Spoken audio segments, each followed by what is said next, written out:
මුදලාලි tooth brush එකක් දෙන්නකෝ. කාලෙකින් දත් මදින්න වගේ.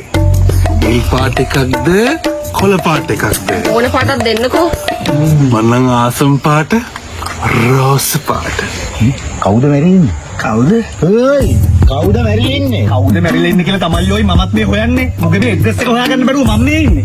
කල ගානක් තිස්සේ අර හර්ස් එක එහෙට කරකවනවා මෙහෙට කරකවනෝයි. මුදලාලි තව සබන් කැටයකුත් දෙන්න මට.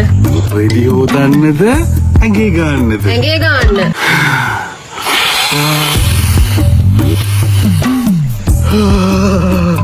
අනේ ඉතින් මේ සබන් කෑල්ල අද මුළු ඇඟේම ගන්නවනේ නේ. මුදලාලි තව රේසරේකුත් දෙන්නකෝ මට. අපේ රවුලුකුත් නැතුව රේසරෙන් මොකටද? ඔයාටද මාත්‍යටද? මුදලාලි මේ තමුතර ඒක වැඩක් නෑනේ. ඔන්නෝක දෙන්නකෝ මෙහෙට. අම්මෝ සර්.